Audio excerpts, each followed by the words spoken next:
அஸ்ஸலாமு அலைக்கும். தினமணி பத்திரிகையில் வெளிவந்திருக்கும் சில முக்கிய செய்திகள் படிக்கிறேன், கேட்பீராக. அண்ணா பல்கலைக்கழகத்தில் முறைகேடு, 17 பேர் மீது வழக்கு பதிவு. சென்னை அண்ணா பல்கலைக்கழகத்தில் பொறியியல் கல்லூரிகளுக்கு அங்கீகாரம் வழங்குவதில் முறைகேடு தொடர்பாக 17 பேர் மீது வழக்கு பதிவு செய்யப்பட்டுள்ளது. அண்ணா பல்கலைக்கழகத்தில் பொறியியல் கல்லூரிகளுக்கு அங்கீகாரம் வழங்குவதில் முறைகேடு என பல்கலை மையத்தின் இயக்குனர், துணை இயக்குநர்கள் உள்பட முறைகேட்டில் ஈடுபட்ட 17 பேர் மீது லஞ்ச ஒழிப்புத்துறை வழக்கு பதிவு செய்துள்ளது.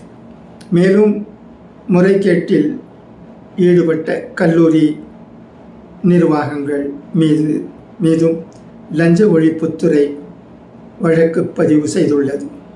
2023-24 ஆண்டில் தமிழ்நாட்டில் இருந்த 480 கல்லூரிகளில் 224 கல்லூரிகளில் முறைகேடு நடந்துள்ளது விசாரணையில் தெரியவந்துள்ளது.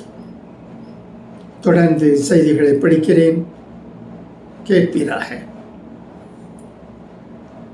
திமுக கூட்டணிக்கும் தவேக கூட்டணிக்கும் இடையேதான் போட்டி.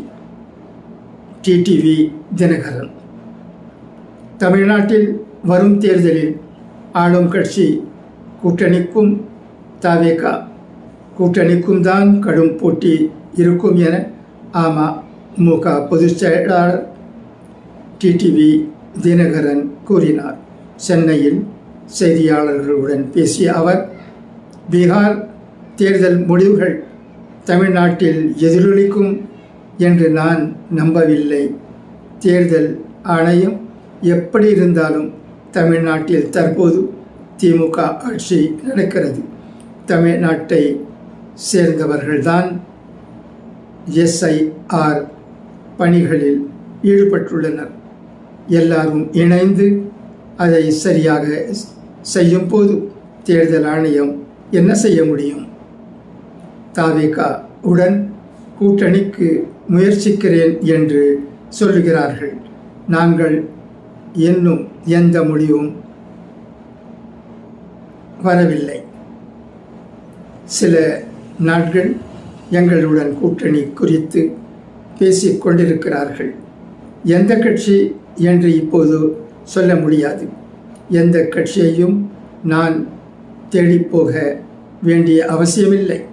ஆனால் அமமுக இல்லாமல் எந்த கூட்டணியும் வெற்றி பெறாது. வரும் தேர்தலில் நாங்கள் இடம்பெறும் கூட்டணிதான் ஆட்சி அமைக்கும். தமிழ்நாட்டில் 2026 ஆளும் கட்சி கூட்டணிக்கும் தவேக கூட்டணிக்கும் இடையேதான் கடும் போட்டி இருக்கும் என்று நினைக்கிறேன். மற்றவர்கள் சொல்லும் கருத்தை வைத்துதான் நடுநிலையாக நான் இதை சொல்லுகிறேன். அதற்காக நான் கூட்டணிக்கு செல்லுகிறேன் என்று அர்த்தமல்ல. யதார்த்தத்தை சொல்லுகிறேன் என்று பேசினார். இன்னும் சில செய்திகள் இருக்கின்றன, அவைகளையும் படிக்கிறேன், கேட்பீராக. எங்களுக்கும் அழைப்பு விடுக்க வேண்டும். தேர்தல் ஆணையத்திற்கு விஜய கடிதம். தேர்தல் ஆணையம் நடத்தும் கூட்டங்களுக்கு தமிழக வெற்றி கழகத்திற்கும் அழைப்பு விடுக்க வேண்டும் என தலைமை தேர்தல் ஆணையத்திற்கு அக்கட்சியின் தலைவர் விஜய கடிதம் எழுதியுள்ளார். தமிழகத்தில் SIR என்னும் வாக்காளர் பட்டியல் சிறப்பு தீவிர திருத்த பணிகள் நடைபெற்று வருகின்றன. இந்நிலையில் SIR தொடர்பாக முன்னதாக நடந்த அரசியல் கட்சி கூட்டத்திற்கு தவேகவுக்கு அழைப்பு விடுக்கப்படவில்லை. இதையடுத்து SIR தொடர்பான மற்றும் இதர கட்சி கூட்டங்களுக்கு தவேகவையும் அழைக்க வேண்டும் என்று அக்கட்சியின் தலைவர் விஜயா தலைமை தேர்தல் ஆணையத்திற்கு கடிதம் எழுதியுள்ளார். எஸ்ஐஆரின் உள்ள சிக்கல்களையும் அந்த கடிதத்தில் பட்டியலிட்டுள்ளார். மக்களின் வாக்களிக்கும் உரிமையே ஜனநாயகத்தின் வெற்றி. எஸ்ஐஆர் பணிகளுக்கான காலம் மிகவும் குறைவாக உள்ளது. மேலும் பண்டிகை காலம் என்பதால் இந்த பணிகளில் சிக்கல் ஏற்பட வாய்ப்புள்ளது. கடந்த 10 மாதங்களுக்கு முன்தான் வாக்காளர் பட்டியல் சுருக்க திருத்த பணிகள் SSR நடைபெற்ற நிலையில் மீண்டும் மக்களின் வாக்குரிமையை தேர்தல் ஆணையம் சோதிக்கிறது. பண்டிகை காலம் வாக்குச்சாவடி அலுவலர்கள் தயார் நிலையில் இல்லை. பெரும்பாலான அலுவலர்களிடம் 2002-2005 வாக்காளர் பட்டியல் இல்லை. இந்த பணியில் ஈடுபட்டுள்ள பெரும்பாலான ஆசிரியர்கள், அங்கன்வாடி ஊழியர்கள் தங்களுடைய பள்ளி அங்கன்வாடி வேலைகளையும் கவனித்து கொண்டே தேர்தல் பணிகளில் ஈடுபட்டுள்ளனர். மக்களிடையே SIR பணிகள் குறித்த விழிப்புணர்வு போதுமானதாக இல்லை.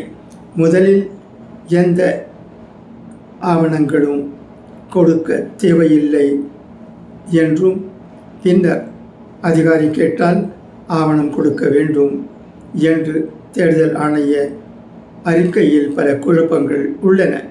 மேலும் SIR தொடர்பான பல்வேறு குழப்பங்கள் மக்களுக்கு இருக்கின்றன. எந்த ஒரு தமிழரும் வாக்காளர் பட்டியலில் இருந்து விலக்கப்படக்கூடாது என்று கடிதத்தில் குறிப்பிட்டுள்ளார்.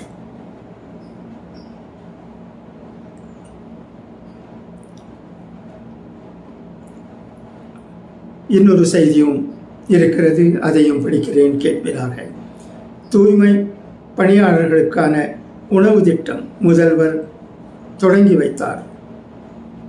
இணையதள செய்திப்பிரிவு சென்னை மாநகராட்சியில் தூய்மை பணியாளர்களுக்கான உணவு திட்டத்தை சனிக்கிழமை தொடங்கி வைத்த முதல்வர் மு.க. ஸ்டாலின் டிசம்பர் முதல் தமிழகத்தில் அனைத்து நகராட்சிகளில் தூய்மை பணியாளர்களுக்கான இலவச உணவு திட்டம் விரிவாக்கப்படும் என அறிவித்தார். சென்னை கலைவாணர் அரங்கில் பெருநகர சென்னை மாநகராட்சியில் தூய்மை பணியாளர்களுக்கான உணவு திட்டம், குடியிருப்பு வீடுகள் பணியின் போது உயிரிழந்த தூய்மை பணியாளர்களின் குடும்பத்தினருக்கு நிவாரணம் ரூபாய் 10 லட்சமாக உயர்த்தி வழங்குதல், சுய தொழில் தொடங்கிட மானியம், தூய்மை பணியாளர்களின் குழந்தைகளுக்கு புதிய உயர்கல்வி உதவித்தொகை திட்டம் ஆகியவற்றினை தொடங்கி வைத்து தூய்மை பணியாளர்களுக்கு நலத்திட்ட உதவிகளை வழங்கி விழா பேருரை ஆற்றினார். அப்போது தூய்மை பணி என்பது வேலை அல்ல, சேவை. சென்னையில் இரவு பயணம் செய்பவர்கள் நன்றாக அறிந்திருப்பார்கள். ஊரே உறங்கிய பின்பும் ஓய்வு அறியாமல் உழைப்பவர்கள் நீங்கள்தான். உங்களால் தான் சுகாதாரமான சுற்றுச்சூழல் உள்ளது. எங்களது இந்த அர்ப்பணிப்பும் சேவை உணர்வும் இந்த மாநகருக்கு பெருமை சேர்க்கிறது. அதனால்தான் சென்னை நகரமே உங்களை நன்றியுடன் வணங்குகிறது.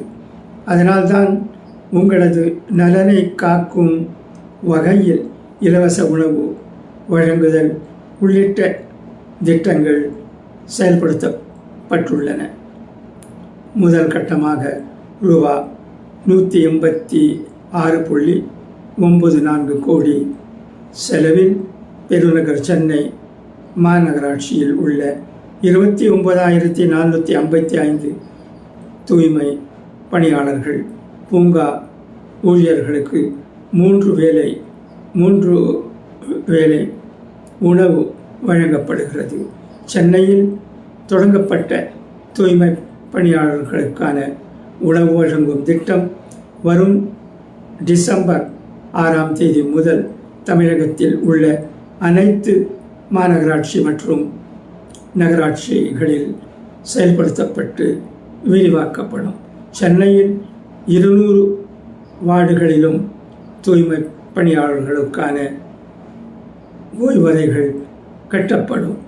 தூய்மை பணியாளர்களின் சுமையை குறைக்கும் வகையில் மக்கள் சுய ஒழுக்கத்துடன் குப்பைகளை உரிய இடத்தில் போடவும் முன்வர வேண்டும் என்றார். நன்றி. Thank you for your listening.